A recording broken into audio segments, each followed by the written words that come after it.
Right, got the thumbs up.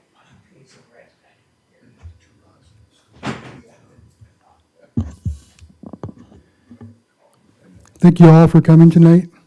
My name is Tom Schmidt. I'm the Public Drainage and District Facilities Program Manager at Rice Creek Watershed District. It's too low for me, that's bad. This is the information meeting about Ramsey County Ditch number 1. First of all, I'd like to introduce the Board of Managers that are here. Mike Bradley from Ramsey County and Marcy Wannett from Ramsey County. Oh, Steve Wagaman in the back row from Anoka County. And John Waller from Washington County in the middle row. And then Nick Tomczyk, who's our district administrator. And my colleague Abel Green and Adam Neese from Houston Engineering, who will be doing a presentation on the historic review. And again, this is just informational and there's no board action being taken today or tonight. So, Adam.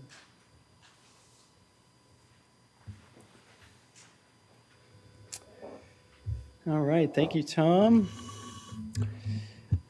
Yeah, I do have the presentation to walk through tonight. It's maybe about 25 minutes long, so it's kind of informational. We'll hopefully learn a little bit about the ditch itself and even a little bit of history of the district too. So I know that's usually a question that comes up at some of these public meetings is more generalized questions about the district. So I'm going to be kind of trying to stay put here for the microphone, but yeah, let's get into it. So hopefully, again, we can have some fun tonight. It's hopefully not just all words on a screen, but a little bit of learning here. We're going to learn about public drainage systems and their importance. We're going to discuss Ramsey County Ditch 1 and some next steps that we're looking into, and then we'll have some question and answer time at the end. Usually these meetings are fairly informal. Tonight we are asking if you do have questions to come up to the microphone so that any folks on Zoom can also hear the questions that you may have. So yeah, there will be time at the end. Also, if there's something that's not clear while I'm presenting, you can go ahead and raise your hand too, Abel. And if all of our Zoom people have any questions as well, you can feel free to type in chat and let us know, and we'll allow it so you can ask your question. Excellent. So yeah, let's get right into it. Just a little overview of the Rice Creek Watershed District. This is our little map that we always show at these meetings. So it gives us a little scale and perspective of just how big the Watershed District is. It does cover about 186 square miles of land, and the district does manage well over 100 plus, 116 miles of public ditch. And RCD1 is just a short segment of that, just a couple mile segment of ditch there. So the district, they do serve as the public drainage authority, and we'll talk a little bit more about that in a moment. They do protect the landowner's right to drain public water to the public ditches. And then there's all sorts of other additional activities that the district serves. So they look at water quality, they look at flood control, and they administer regulatory programs. So RCD1 within the district is this nice little red box there, and didn't quite make it all the way to where it's supposed to go. Right here, just outside of the red box. Sorry about that.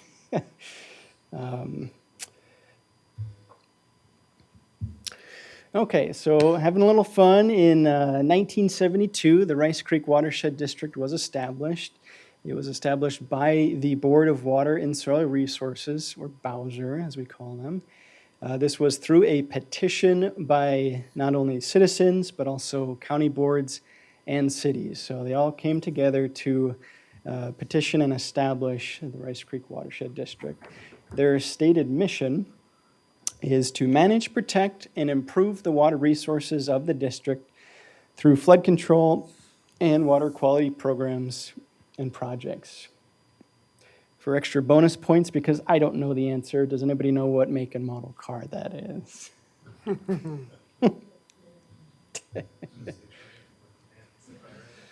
So old pictures are fun to look at, but if we fast forward to some current pictures as well, the district, we want to make it clear that just because we have a watershed district does not make us immune to nature and weather events. So the picture on the lower left here is a large flood event that occurred in 2016, or was it 2011? 2012. Sorry, 2012. So these large flood events do still happen, and we want everybody to be aware of that just because we have a nice district that manages things for us doesn't mean we're perfect and immune. So the district does take a very active role in the community. We are always striving for resilience in the face of climate change. On the top corner there is just a quick screenshot from the district's website. Just showing, highlighting a few of the projects that they are actively working on. So there's things like carp barriers, there's rain gardens, there's restorations of creeks and stabilizations of different channels that are through the district. There's different lake improvements that they go through. So if you're curious about the district and what else they're doing, definitely go check out their website. They have a wonderful website. They just redid it about 6 months ago, ricecreek.org, to find out more information or things about like this meeting tonight or public hearings in the future. So definitely go check them out. Okay, so looking back into the further past, a little bit of additional history on public drainage systems. What are they? Why were they constructed? So we've got a few fun old photographs here. So near the turn of the 20th century, landowners were in a fight with water. They were looking to reduce flooding. They were looking to create pasture land or cropland, which was usually marginal at best in the wet areas. And then there was mosquito-borne diseases. They didn't have any of the medicines that we have today and vaccines and things like that. So there was a big push to drain the wetlands and get rid of mosquito and other problems. So they were creating regional outlets for either open ditches or tile systems, primarily on agricultural land. Now, this required a collective effort with multiple landowners, and of course, between farmers, there was rarely universal agreement or cooperation. So there was a lot of fights about water.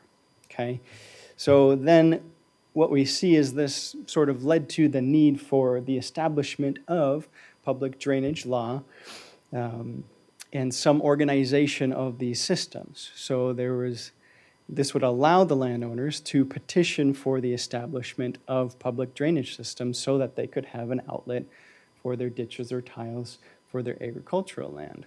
So when you set up that public system, you need somebody to manage it. And so that leads to the establishment of drainage authorities to manage those public systems. So we do see an evolution of public drainage systems moving from primarily agricultural environments to more of the urban developed environments. So when we look specifically at Ramsey County, what we see is there was rapid development in the northern portion of Ramsey County in the 40s, 50s, and 60s. And so what that started to cause is a change to the purpose or the function of these county ditches. So we started to shift from the agricultural needs, which might be more on the low volume but high frequency, very frequent events, to more of that municipal, urban, stormwater type drainage needs. So that transitions to more of a high volume, low frequency. So we kind of are flip-flopping in the purpose and function of our drainage system. So it's just kind of an interesting conundrum that we've got. Okay, so looking a little bit more now at the role of the district as the drainage authority. So kind of going clockwise, I suppose, the district administers the public drainage system on behalf of the assessed lands, which is, all of you guys in the room here. They are balancing the needs of all users across the watershed. So that's a tricky thing to balance. So the public drainage system is actually owned by the landowners that pay through it for the assessment. So that's a pretty common misconception. Most people understand that Rice Creek owns these ditches, but that's not quite how it works. They are more of a custodian administering the ditches on behalf of the landowners. So what that means is those lands that have been assessed do have a right to drain water to the public drainage system. And we always bracket this by saying within the regulation, because we can't just let unlimited water go to these ditches because they just weren't set up to handle unlimited water. So we do have rules to help structure how much water and what that rate is that those ditches can handle. So, but there is that right to drain water to those systems. And then the assessed landowners can request action by the drainage authority. So if you've got issues or problems or things that you need fixed or repaired, you can request that action through the drainage authority. So then a little bit more detail here on how the district manages these drainage systems. So they have a regular scheduled inspection and maintenance routine. They look through old records. That's part of what we're doing tonight, is looking through old historic records to reestablish what that record is, so doing some research on that. They do develop repair plans. So when a ditch needs a full-scale repair, they will develop those plans, they'll work with contractors, they'll manage the contract on behalf of the landowners. They do coordinate with regulating agencies. This can sometimes be very extensive work that they do, whether that be DNR, sometimes Corps of Engineers, or even FEMA. There are floodplain regulations throughout the district as well. So there can be a lot of permit requirements or coordination calls with regulating agencies that happen. And then, of course, they do ensure compliance with the Minnesota drainage statute as well. And then lastly, what tonight's all about, communicating with landowners. We hold public informational meetings, public hearings, we receive petitions, and then administer assessments. Okay, getting a little more specific now again to RCD1 and the historical review purpose. So why are we doing this? So we're looking at Ramsey County Ditch 1, specifically trying to identify how was this ditch originally established? How was it developed? How was it constructed? We look at any potential changes that have occurred since its establishment. We describe the current system. We look at not only the alignment, but the profile, the grade, structures, culverts, things of that nature. And then, all importantly, we determine the as constructed and subsequently improved condition, which is, we term the ASIC. So you'll hear me say that phrase a lot tonight. So as constructed, we try to determine how was it originally constructed, which seems like a simple thing to do, but a lot of times in the early 1900s, they didn't always keep perfect records of everything, or maybe, they burned down in the church fire in the 40s or whatever. The records are sometimes incomplete or missing. So we're trying to determine how was it originally constructed. And then as it progressed, maybe 40s, 50s, 60s, maybe there was additional capacity needed. Just as an example, they may have gone through an improvement proceeding to maybe deepen the ditch, widen the ditch, maybe change the grade or add culverts, things like that. So that's an improvement to the ditch. So we call that as constructed or subsequently improved. So that's within the legal statute. And so we're trying to determine what is that legal condition.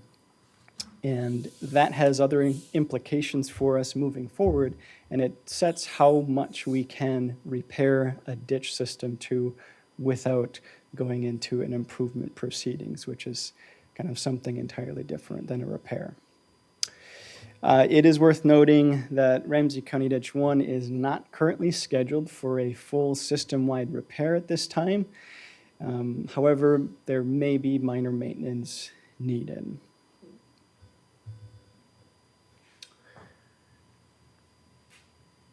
Okay, so those are kind of a lot of the general things. We're going to start to get more specific to RCD1 now. It is situated between County Road 3 and Lexington Avenue, roughly. It drains from south to north and outlets into Rice Creek, which is not highlighted on the screen, but is generally flowing from the top of the screen and then kind of diagonally off to the left there. This is kind of darker spot there. That's the creek. So we look at the overall drainage area of RCD1, and this is kind of a zoomed out view. Top corner, you can kind of see that green shaded area is that overall Ramsey or Rice Creek Watershed District. And you see this orange little dot in the middle. That's our watershed for RCD1. You'll notice Turtle Lake is a pretty big blue blob there, and then the Marsden Wetland Lake is kind of in the middle. So the solid blue line, RCD1, flowing from south to north there is kind of that main part of our ditch. So looking at a little timeline here, a little history. So looking back through these historic documents, we've pretty clearly estimated that the original establishment occurred in 1901. We have a design plan from 1900, and we're making an educated assumption that the construction actually occurred in 1901. It was originally called Marsden Lake Ditch. We did not discover an actual petition for the establishment of the ditch, though one is assumed through the assessments that we do find, a list of landowners who were assessed. In 1914, there was record of a repair to the ditch, and we do have, again, a list of assessed landowners to those benefited acres. It's always kind of fun looking through old, cursive handwritten documents, and you see these charges to different landowners for, $8.25 or $14 would have been a really big charge, and $3, and it's just kind of fun to see that perspective from back then. So moving along, 1938, we do have some historic aerial imagery. There's a whole database of old aerial photos that the U of M has on their website, publicly available. So we look at 1938 is available, and it's probably the best one actually, and I'll show you that in a little bit. There's one from 1940, 1953, 57, 1960, and 64. So we get to kind of, as we're looking through the history of RCD1, we get to see that expansion of the watershed and how it sort of morphed from mostly agricultural to urban. And you see that progression of the watershed. Then in 1944, we have another inspection report. This one does have an alignment plan and profile, so that's pretty good information. We're starting to really hone in on what was that as constructed or subsequently improved condition of the ditch. That's the slope, that's the grade, that's the cross-section. In 1960, we've got some as-built plans from the St. Paul water utility pipeline. This isn't that beneficial for the ditch, but we do see a very small snapshot of where that pipeline crosses the ditch, and we get a little bit more information of how it happened. And this one is kind of unique because the pipeline crosses essentially at the same elevation as the ditch itself, and then they constructed what they called a siphon, where the ditch actually goes underneath and bubbles back up of the water pipeline. So it was kind of a cool document to look through. Again, it's just kind of completing that puzzle picture of the history of RCD1. In 1985, we do have another inspection report that we found. This one had a ditch typical section, and it had capacity calculations in it, and as well as showing some structures. In 1995, we do have another inspection report. This one does have a plan view, and it shows a significant change to Lexington Avenue. So originally, Lexington Avenue was kind of just a straight road. It crossed the ditch, and it's sort of dead-ended, sort of maybe kept going to the north. And from the 1995 inspection report, we clearly see that big bend, that big curve of Lexington Avenue. And when they made that curve, the crossing of RCD1 across Lexington Avenue actually shifted several hundred feet downstream. So there's a change to that structure, a change to that profile. So we can kind of document that and see how that affected things. Just a kind of a quick little fun visual of some of these historic documents. The one on the left there is kind of your standard blueprint style plan view of the ditch. If you look real close, you can see the Marsden Lake wetland right there. And then this portion is the ditch itself.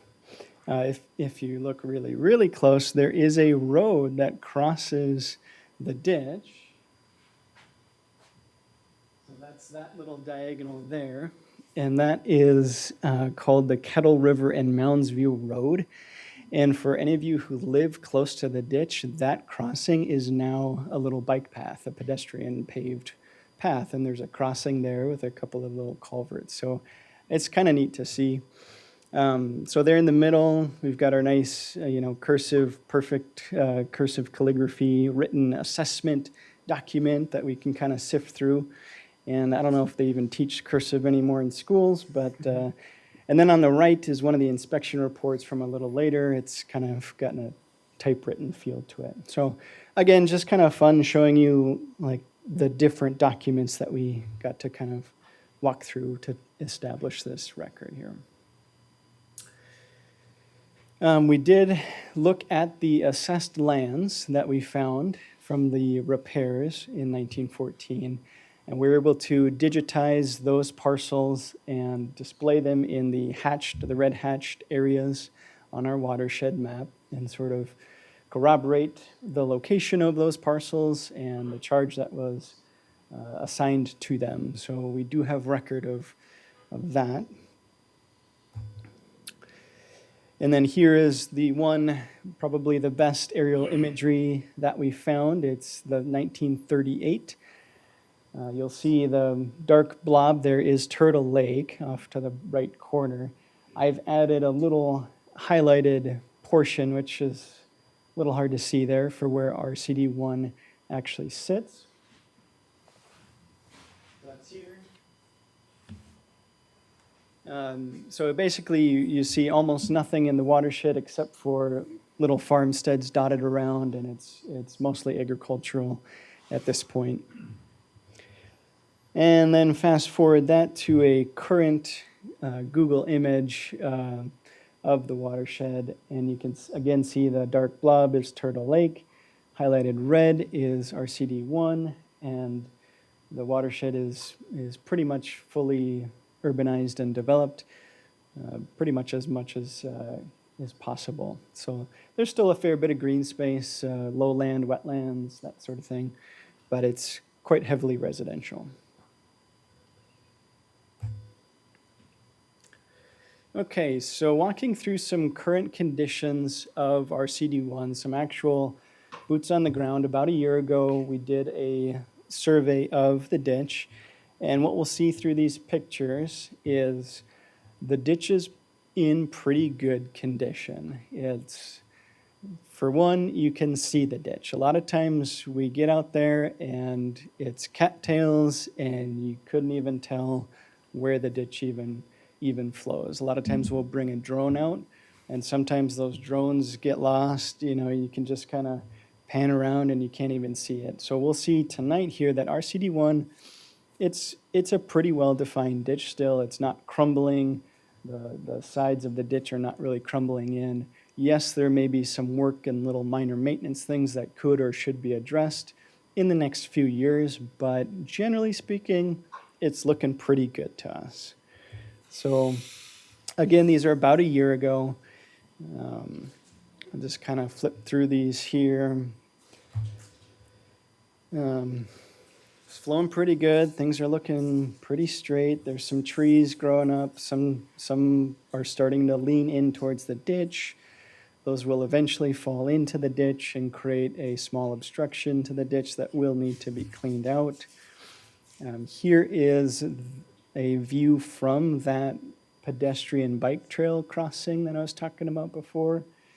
So it's there's some deadfall there that could get cleaned out, but nothing that we're really seeing is concerning immediately. It's just spots to be addressed so that the ditch can function well into the future here.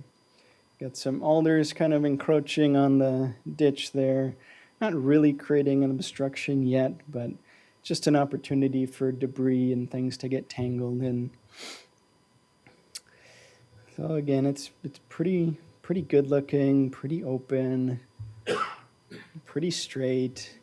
You'll notice some of these pictures will show a slight remeander where the ditch is trying to reclaim a little bit of natural meander there. You can see just a little bit of a squiggle happening.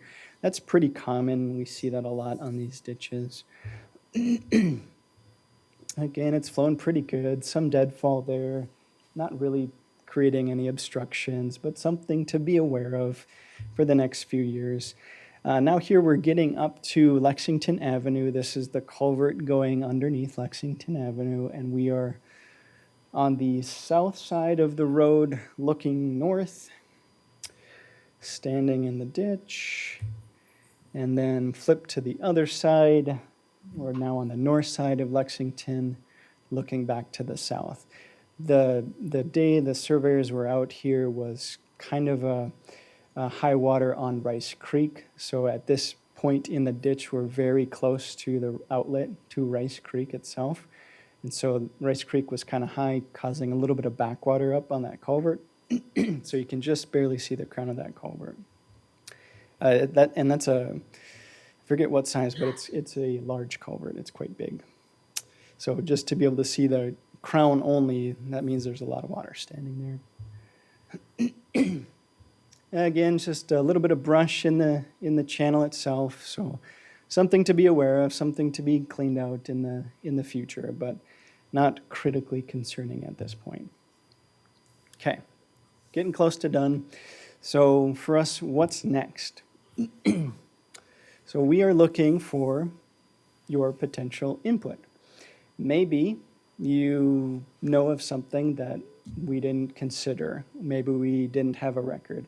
Maybe you moved into your house and in the basement there was an old cardboard box and there was an old ditch file in there and you don't know what to do with it. Well, you know, we'd like to see it if you have such a thing. So any of those types of information could be helpful in us determining that as constructed or subsequently improved condition. And this is the chance right now. So as the public informational meeting, our next step is the public hearing. And at the public hearing, the board will consider adopting this record as the official legal record of RCD1, which all future repairs will be based off the ASIC or the as constructed or subsequently improved condition that we are determining through this process. So if there's more information that we don't have and you know about it, I would love to hear about it, or other concerns that you have. As I already stated, public hearing will be the next step to essentially correct and adopt the historic record for RCD1. There will be a continuation of the routine maintenance and inspection that Tom and Abel go through. Again, they have 116 miles of ditches to inspect, so it's not like they're coming out every other week. It'll be, years. It's kind of our schedule is we have a yearly,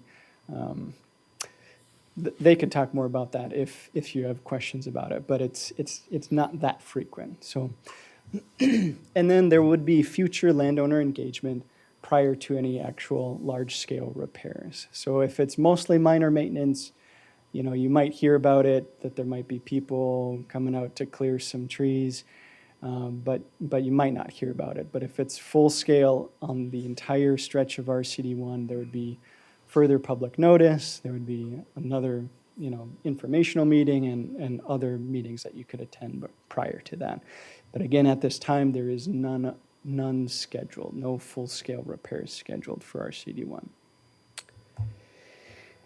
And I guess that is the end of my presentation. So again, if you do have questions or comments, I would ask if you're willing to and able to come up to the microphone and ask your questions so that folks on Zoom can also hear it, and then we can address questions that anybody has. Mercy.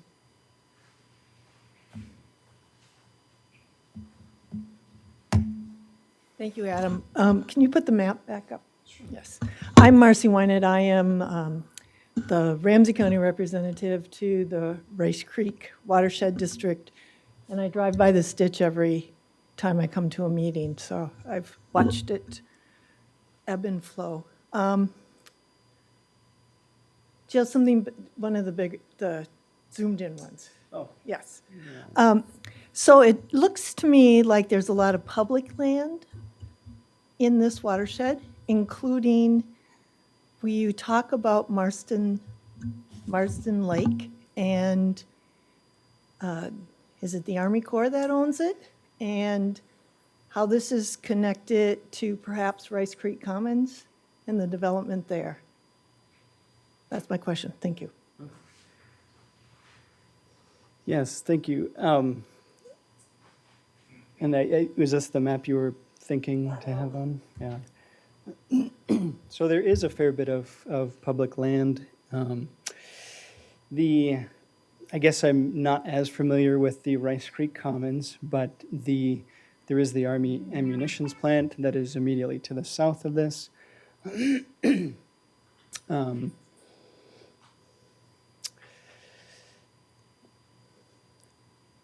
Yeah, I guess if there's, I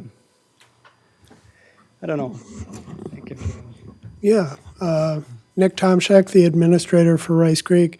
Adam, I think my comment would be the outline of the area. You have your watershed splitting it there. If you could put your hand on the screen there. On the western side, you have the interstate, which frames out the TCAP property, the historic federal government's ammunition manufacturing area. Rice Creek Commons is the Ramsey County and Arden Hills developed area. It's one of the largest metro area locations of undeveloped property or property to be redeveloped. There was historically a large amount of contamination, groundwater contamination there. But in any event, where you see the Highway 10 east kind of cut kitty corner across the bottom, just to the north and east of that is the development area. Yep. And then the upper part, where the creek goes through, is another portion of that is slated for development. More industrial, commercial to the top, and more of a residential, I'll say residential and town center development to the south. In any event, for my understanding, as you move to the east and up towards the north, on the southeast corner of that is federal property used by our federal government for military purposes. They have a campus there. I think they do maneuvers on the site, et cetera. And the upper portions of it remain largely in I'll say a native state or undisturbed state, but used for those types of maneuvers, et cetera. In it generally is a large part of the surface water that then heads towards Ramsey County Ditch 1. We had Mary Lee made a comment that it is federal land leased to the Minnesota Army National Guard, and 1,500 acres of that will stay for the AHATS, which is the Arden Hills Army Training Site, if that helps.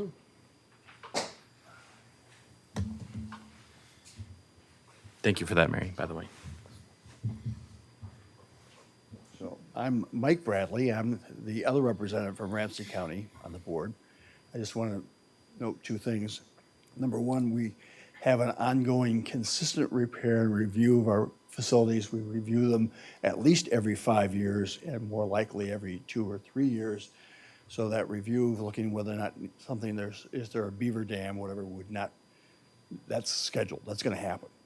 And number two, under current board policy, a repair versus maintenance. Repair, we would be looking at possibly recovering the cost from the benefit of properties.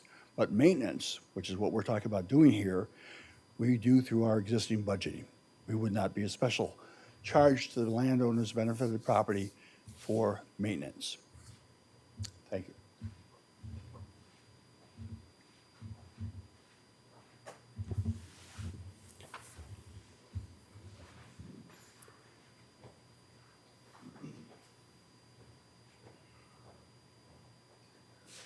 Do you have a copy of the proposed profile of the ditch? Because that's kind of what drives everything on this is, how's that slope going to be? Steve Woods, within the benefited area. Yes, thank you for that question. I do have what we've got for our proposed as constructed or subsequently improved profile. I do have a single copy of that with me here tonight. If you'd like to look at it in a simple plan and profile. I don't, maybe I could pull it up on the screen if I could find it. Is there another question while I'm maybe looking for it here?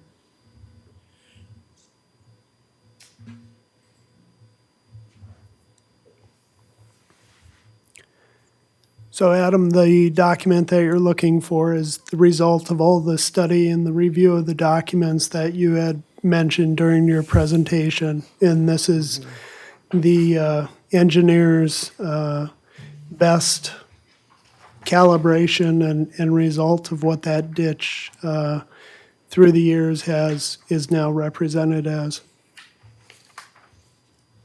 That's all the time I can buy you. We do have another question in the chat. Susan and Brian ask, is there a danger that the contaminated groundwater from the Arden Hills development site and the Army training site is flowing through Ditch 1 into Rice Creek?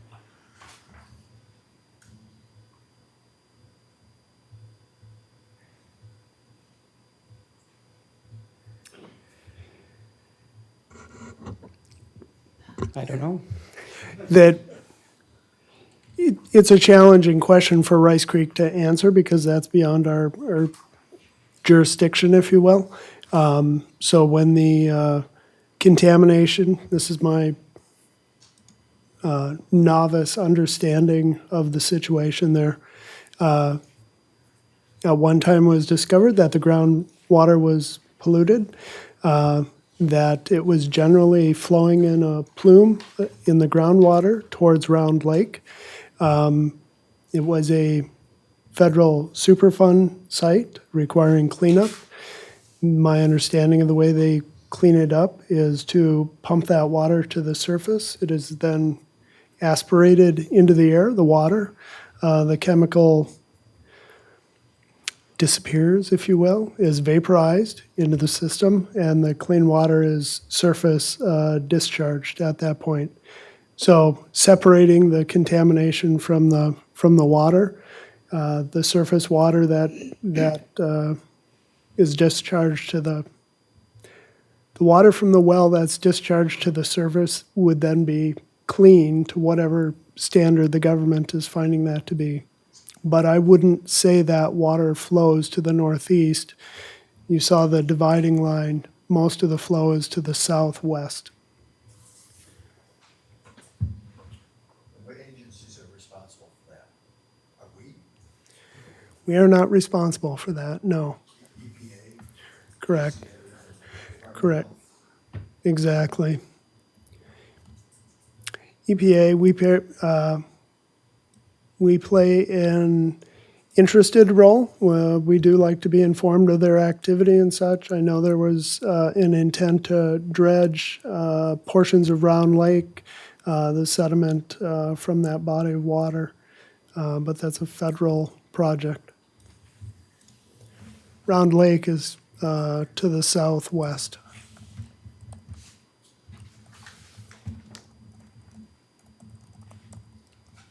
Any luck, Adam?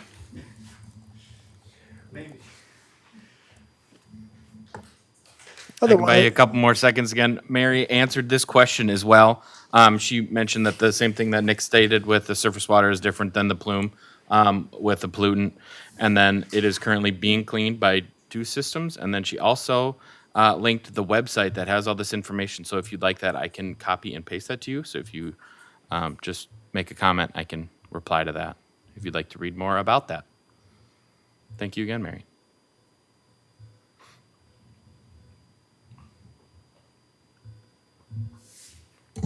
You can put that link on the website as well. Okay, I think I've got it. We'll put the link of that information that Mary provided on the website.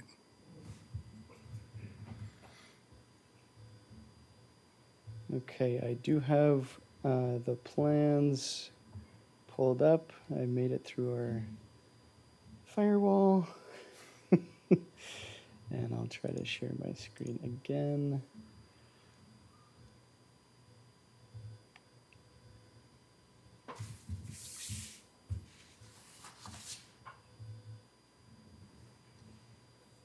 So I do have a copy of this report here with me tonight, but we can just take a quick peek at some of the plan and profile that we've got developed here. It's going to be a little challenging to see because it's, of course, a bunch of small print, but we look at the surveyed conditions, again, from about a year ago, and what they do is the surveyor will go out with a hand auger, and he'll dig down and find where the sediment turns to clay. And that is assumed to be the hard bottom of the ditch that was originally constructed. So that could be inches or it could be feet of sediment that you might find in a ditch. In this case, RCD1 was not too bad. So, less than a foot of sediment, generally speaking, until our surveyor was able to hit hard bottom. So he did that every 200 feet along the length of the ditch, as well as took a surveyed cross-section, and we pull that into a profile. And see if I can zoom in just a bit. That didn't work.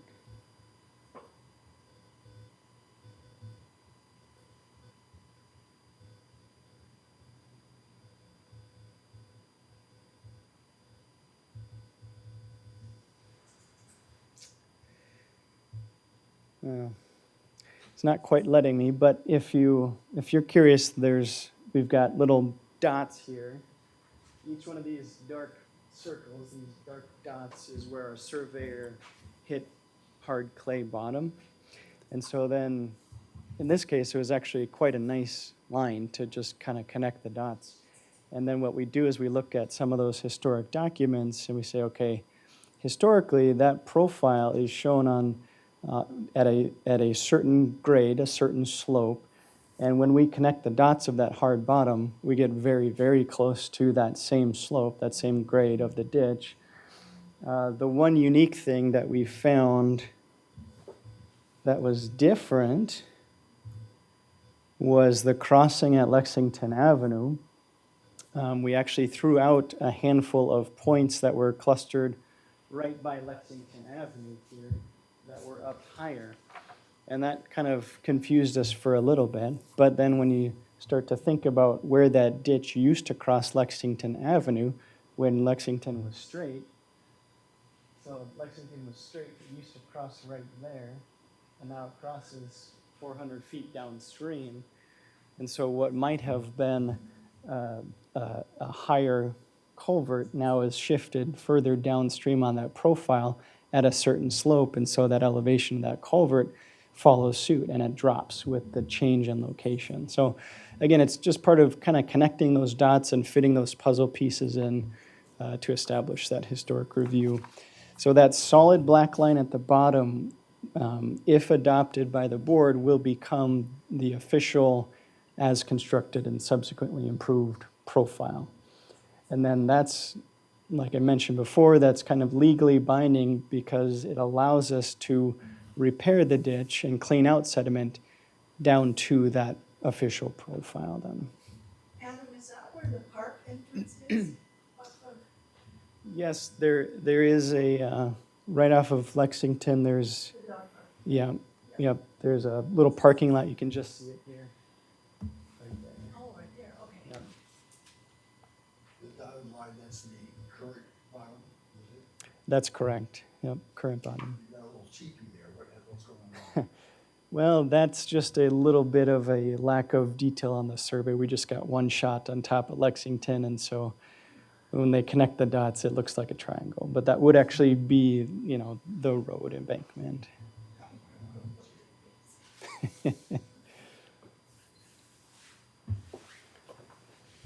Other questions, comments? Please feel free to join Adam. Yes, thank you, sir. Hi, I'm Kent Peterson. I live at 1070 Booker Avenue, so I'm a resident of the ditch, which we prefer to call a wetland. And but I understand the purpose of drainage. You did a good job of describing it. And I've lived there for 40 years, so I remember when the repair was done, the change was done at Lexington Avenue. And I'm curious about what you mean by improve. So if improving, is improving returning it to what it was prior to 1995? And, you know, I would prefer, you know, while I like the wetland and all the environmental benefits of a wetland, I also prefer to keep my basement dry, which we've had for 40 years, and I don't want to go back to what it might have been prior to 1995. So will the improvement be back to something that might be more, you know, retain more water by the homes, or will the improvement keep the water down and drainage? You know, is improvement to the benefit of property owners, or is the improvement potentially to the benefit of the environment? Yes, thank you for that question. So, and I just will restate too that right now there is no plans to do any full-scale repair or improvement on RCD1. So to answer the question, there's a very distinct definition of what an improvement is, and it's specifically related to the ditch. If you expand the capacity of the ditch, maybe it gets deeper or steeper, in some way providing more conveyance of water through the ditch. So it's not an environmental improvement necessarily, it's a more capacity of the ditch. So there's a very specific legal proceeding that you have to go through in order to do an improvement to the ditch. A repair, yes, there is a procedure for that as well, but it's it's easier to get through because we can repair or clean out the ditch down to what we've established as the as constructed or subsequently improved profile. So the purpose of this was to determine how it was originally constructed, and if the subsequent to its original construction, someone else made an improvement, someone else made it deeper, someone else changed its course. So when we say we were trying to determine its original as construction and subsequently improved, we're looking for historical, and we found no subsequent improvements on this ditch.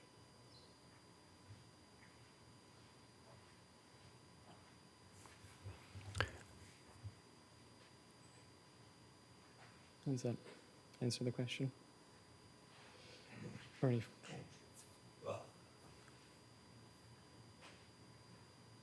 Thank you. I think I understand it, but there were the improvements that were made in 1995 may have deepened things. But this is repair, not improvement. So you're not going to change the 1995 ditch level or the pipe level, whatever it is.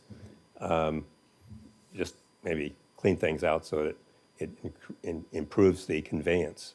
Restore would be a better. Well, I'm concerned about that historic, because if you go back to prior to 1995, it might retain more water and not improve conveyance. We want to have conveyance continued. So if that term about historic kind of bothers me. It's historic. We don't want to go back to 1980.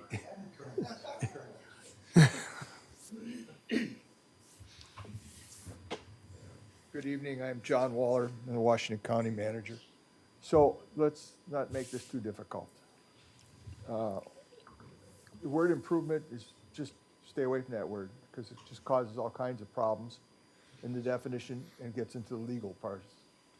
What we're going to do is we're going to restore, we did a historical review to see what, so as Manager Bradley said earlier, what improvements or changes had been made in this system. We didn't find any. A little alteration at Lexington Avenue, but nothing of significance that changed. So we're going to go through it and we're going to take out the deadfalls and maybe the high spots. And it looks like the culvert under Lexington Avenue with all that high water probably needs to be cleaned with the sediments and such that are in there. And it will be like similar to what the situation that you had in 1995 after the action was taken. But so I use the word restoration of the current capacity is what the concept is. And that's, but if I was before I was educated here by Mr. Woods, in fact, years ago, I would have used the word improvement also. But that language is a very special meaning and causes a lot of consternation in different groups. So what we're doing here is, as Manager Bradley said, we're not doing, and as the engineers have said, we're not doing a repair. We're doing what we call minor maintenance, which is a form of repair. But that form of repair under our plan allows us to spread the cost of this through the entire district as an ad valorem charge and not a specific special charge to the landowners within this area. So this is a good deal for you gats. And I think it's, you should look at it that way. And I don't want to see your basement wet either. Believe me, that's one of the primary things here to do. So I don't mean to over-explain this, but I just wanted to have a clarity because as a novice or a person who didn't understand these words, I was snowed for a long time and still can be easily. Thank you. The profile provides a blueprint for us to perform that maintenance, essentially.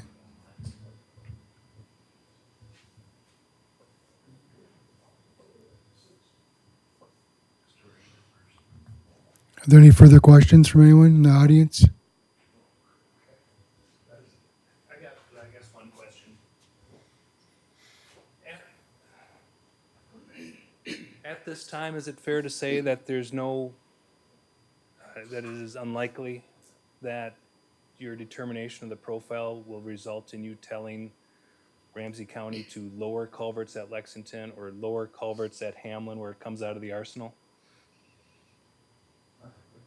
Yes, thank you. Thank you for that question. At this time, no, everything we've seen from the culvert survey and the ditch survey, the culverts appear to be at the proper elevation. So, and the proper capacity as well. Thank you for that. So, yeah, no major changes proposed at this time. It's truly minor maintenance if anything comes of it. It's tree removal or beaver dam debris removal, etc.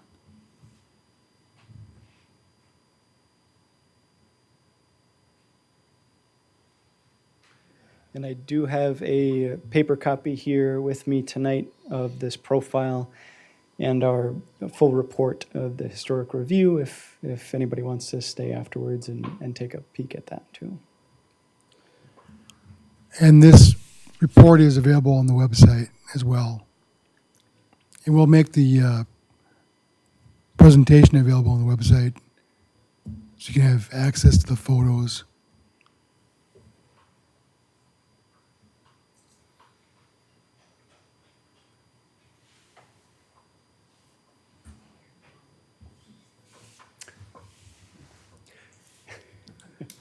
I can't help but not suggest that maybe the broader context of the district's action to date, going back over a decade, may be important in noting the prioritization and where we're at now and some of the work that we've done already. If you want to, Tom or you, to touch on that, otherwise I can. Feel free to express your thoughts. Well, thank you, Tom. How kind of you. I'll note that the district 10, 15 years ago recognized the importance of its authority and obligation to maintain the public drainage system. As Adam noted, this ditch was created in 1901, went through changes, more so in different decades, and pretty much went about its merry business and had some periodic work done to it. So the district prioritized the 22 systems, 116 miles of ditch, to systematically, without blowing the budget out of the water, go through the systems and ensure that its obligation to maintain these and provide the function of drainage to the benefited parties, the owners, like Adam said in the beginning, the owners of the system, what they had paid for years and years ago. So the district's done that. On all the systems, we've determined the as constructed, subsequently improved condition. We've undertaken maintenance and on some repairs, full-blown large excavations on the system, stabilized ditch banks, removed large amounts of sediment, cleared acres of trees, etc., created maintenance corridors. It's important to note in the opening slides, Adam had a picture of the flooding waters and a bunch of vehicles that were up to their windshields and covered. Well, this doesn't necessarily prevent that. The immunity statement he made, this does help us to manage the plumbing. No one needs a clogged drain. You want this to work when it needs to work. So this is one of the last, I think this is second from last, third from last ditch system where we're now determining the as constructed condition, the ASIC, right? So we have the blueprint, like Tom said, so we know our legal obligation of maintenance and what needs to be done on the system to maintain that, restore that functioning condition. And that actually, was- this is the last Last one? last one to be determined. Okay. But, but maybe the important point, Adam, this was informational meeting, so the engineer's done their work, presenting it here as information to the public. See if we gather anything else in an unofficial, if you will, capacity. At a later date, your report that Tom noted would be on the website and you've presented portions of here, will be part of a public hearing for the board to consider its completeness, its extensiveness, and its conclusions. Public hearing for folks to come and comment, say what they feel about it, provide any technical information they may have to bring into the mix and make sure we get it as crystal clear as possible. The board approves it, then we have a definitive document by which we can go about that maintenance and into the future.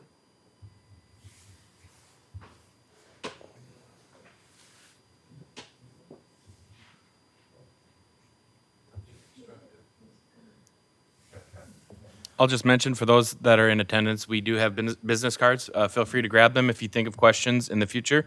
Don't hesitate to reach out to myself or Tom.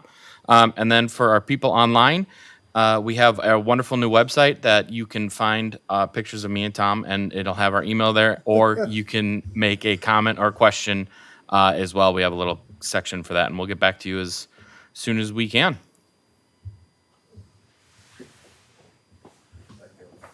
All right. Thank you all very much for coming. We appreciate it. Nothing worse than being here alone and talking to each other about what we do every day. So good to have an audience.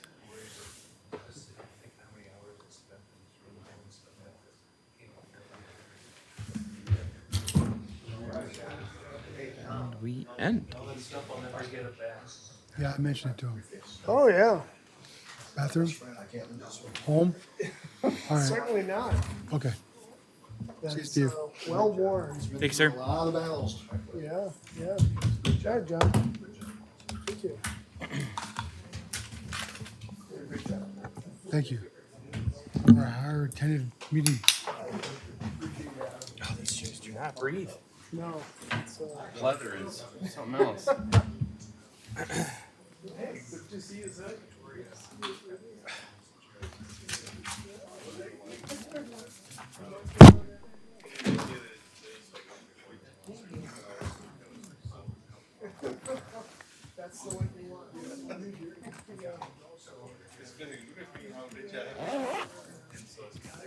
All right, good job, Adam.